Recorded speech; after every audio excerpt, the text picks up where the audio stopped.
Good day, everyone, and good day, Sir Carino. We are going to present our final project in software design and implementation. We are Gold Overflow composed of four members, namely Roseann Dimamay, Johnvic Cruz, Norvin Fernandez, and Denzel Matundan. And we are going to present the brief description of the project. The project we choose is manpower tracking system. It aims to solve the challenges of recruitment process. It has two subsystems, ATS or applicant tracking and SRF monitoring.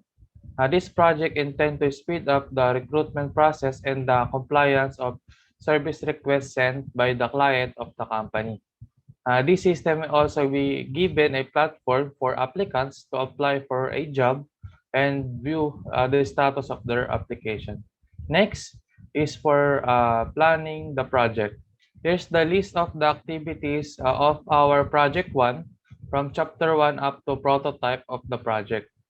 There are 17 activities, and in each there are members who are responsible in accomplishing it. For example, the designing of ERD is assigned for Fernandez and Dimamay, and they need to finish it within 3 days or else it can cause delay. Next is the Gantt chart. This helps us to plan works around deadlines and properly allocate resources. It will gives us an overview if we are already late or ahead of schedule. We can see how many days to accomplish one activity. The event code is came from the list of activities that was shown earlier. Next is the network diagram. Here's our network diagram, including critical path. A network diagram shows how the activities relate to each other.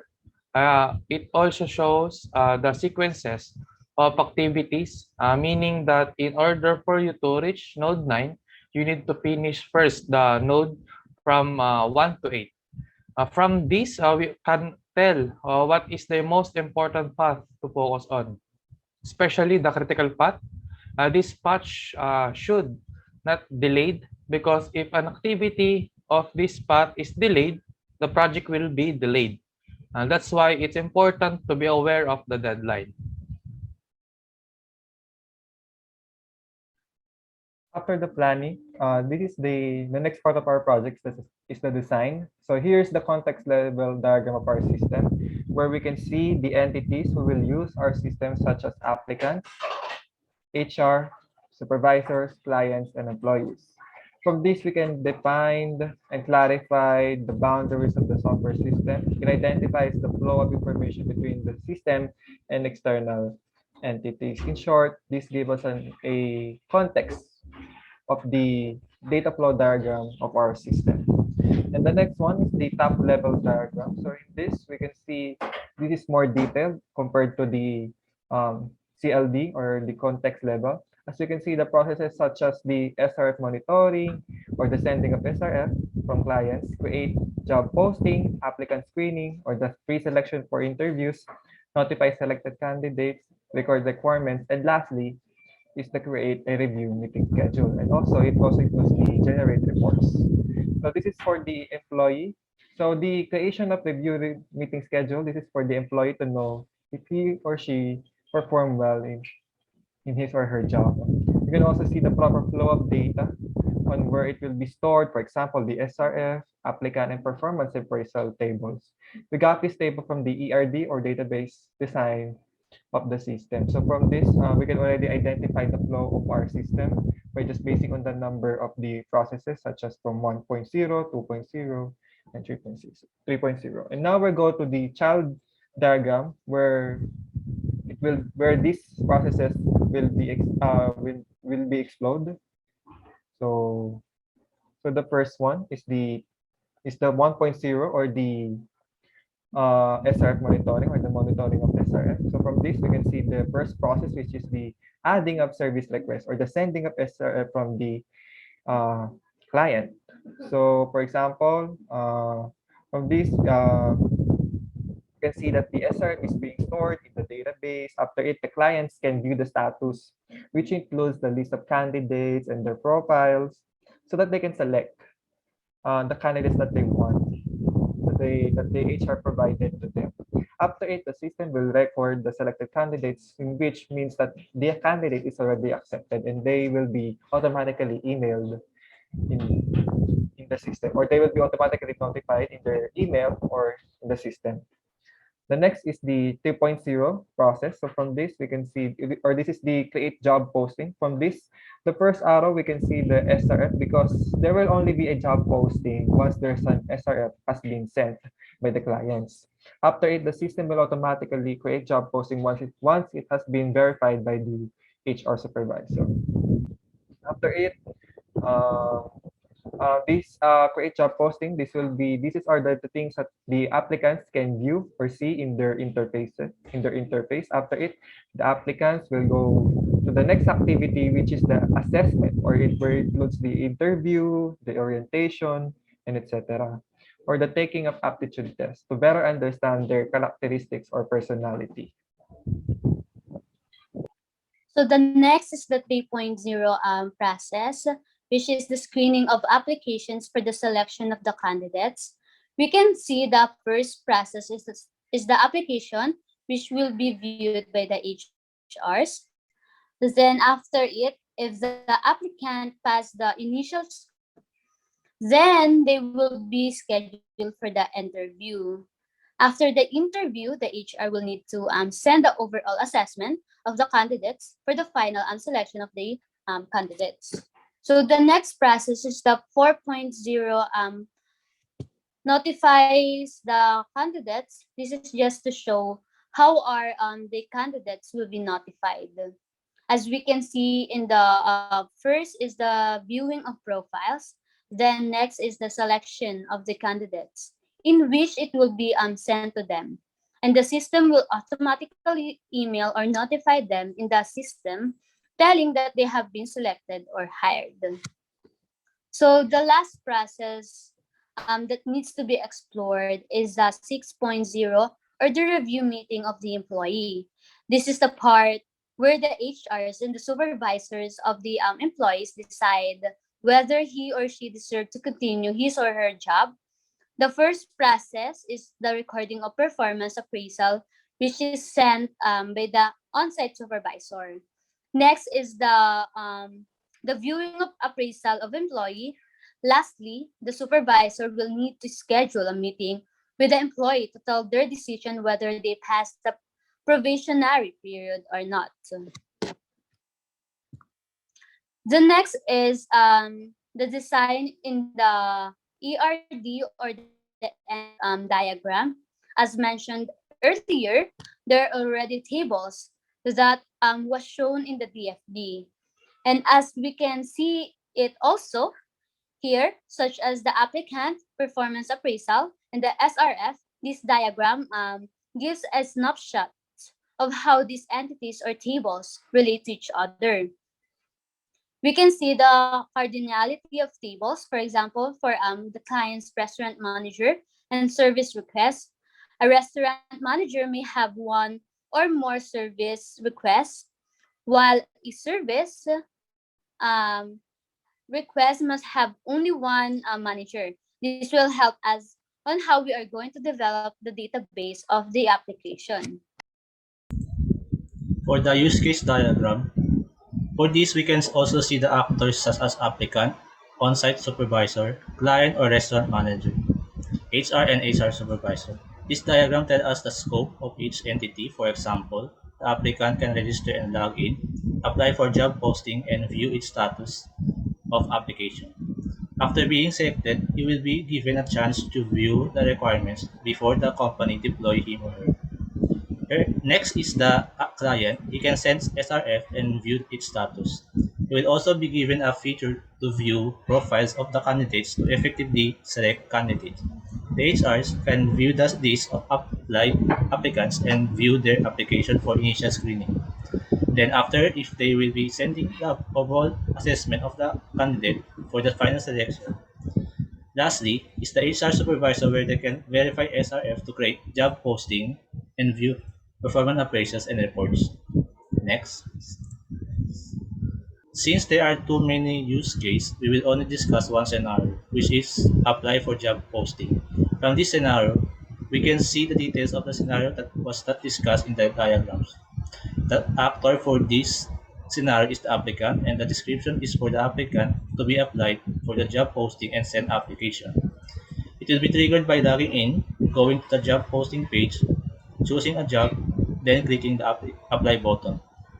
After clicking the button, the application will be added to the applied applicants in the specific job posting. After it, the applicant will be notified or direct to the confirmation page to confirm the application.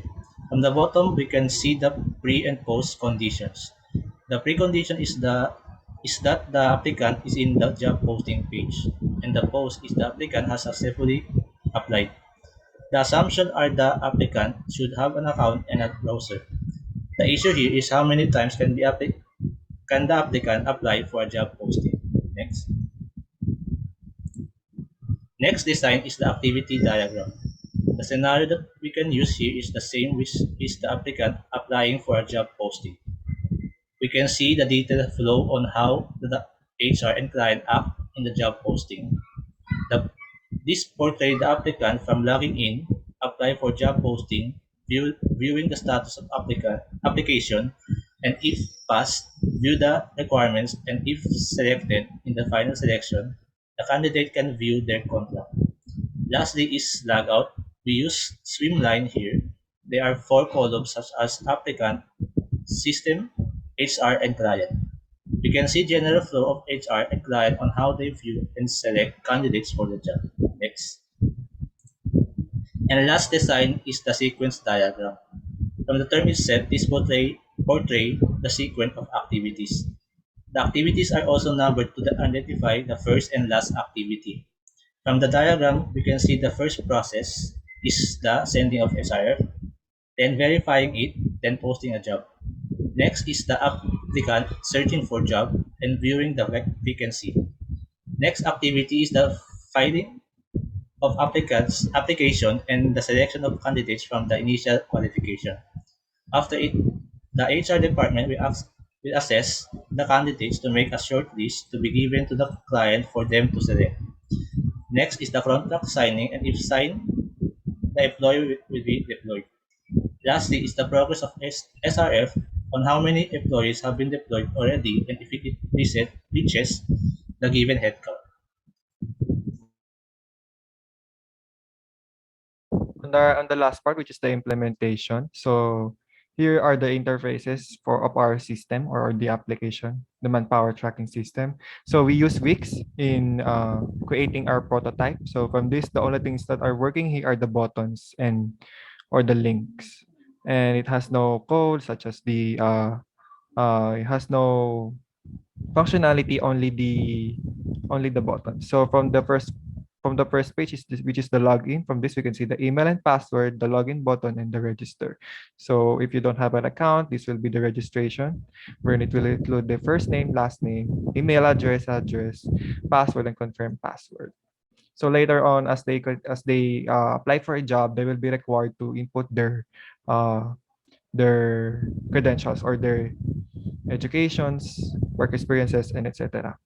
And now we're going to the applicant employee interface. So from this, we can see the homepage or the dashboard of the applicant. So we can see the messages, such as if there's a new job posting by the HR or by the company.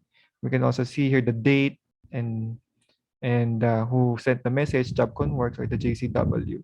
And it has two buttons here, which is the profile, job posting, and it has the menu bar at the upper uh, side of the page. The next is the profile, which can be viewed by the applicant, the HR, and the client. So they will have all these features. So from this, they can view their status of their application if they have applied for a job already, and update their info, such as their basic credential or basic informations.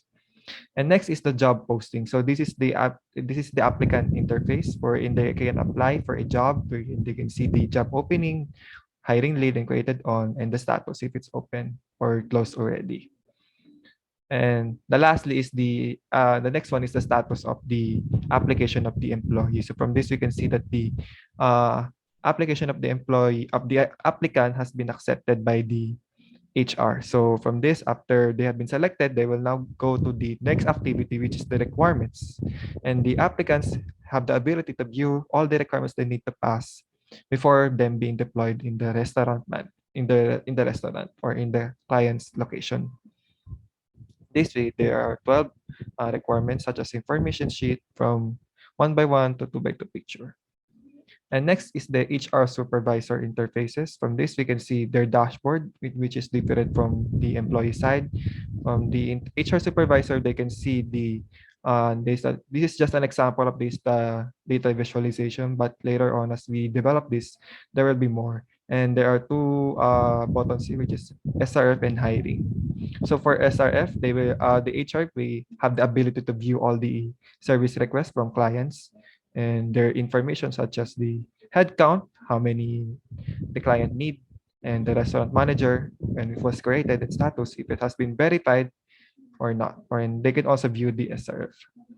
So and the job openings, remember that there will be only job openings once it has been verified by the HR supervisor. So once it has been verified, it will automatically go here in the job openings, wherein this will the applicants can view in their interface. So from this, you can see the hiring lead and the status, and it's just the same. And they can also manually add job openings. And after it, they can also click the button list of applicants, wherein they will be able to view all the applicants and the rating and applied last email, and they are on any status. If they're what is their status, they can change it from applicant to candidate and to employee. So next is the performance appraisal. This is one of the things that the HR can view. So this is our the performance appraisal. So it includes the status, which are employee. Of course, they're already employees, and the rating, and when they are hired, and they can also click the view PA or the performance appraisal. So later on, we will show you how performance appraisal looks. And next one is the on-site supervisor interfaces. So from this, we can see the list of employees or the deployed employees where the on-site supervisor is assigned. From this, we can see the SRP info, Jollibee, in which means that this supervisor is assigned in Jollibee. So from this, you can see the send PA, which is different from the HR, meaning that the only one can send a PA or the performance appraisal or the on-site supervisors, because they are in charge of doing that. And now let's go to the performance appraisal, on where we can see the scores of each employee. So we can see the name of employee, unit, store assignment, immediate superior, job level, tenure, performance evaluation, and when it was covered. The employee will be evaluated by their ethics, empowered, trustworthy, humane, innovative, customer-centric, and service-oriented. So the system will automatically compute the total score and the rating scale. There are 3 rating scales: outstanding, satisfactory, and poor. So that is the performance appraisal of the employee. And now let's go to the final part, which is the client interfaces. From this, we can see the sending of service request form, the SRF number. So by the system, this will be automatically generated to from date requested, job title, number of needed, date needed, if it's additional or seasonal, and the basic qualifications if it's the dining station, counter station, kitchen station, and other stuff. So this is the SRF, or the sending of service request by the client or the restaurant manager. And lastly is the list of applicants. So this is the time where the clients can select the candidates they want to be deployed in their restaurant. So as they click their SRF, they will be able to view all the candidates, and they will be able to view their profiles. Once they click a row, they will be able to view all their profiles, which includes their overall assessment and their performance appraisal. And that's the end of our implementation of our manpower tracking system. And thank you for listening. And again, we are the Code Overflow. Thank you for listening and goodbye.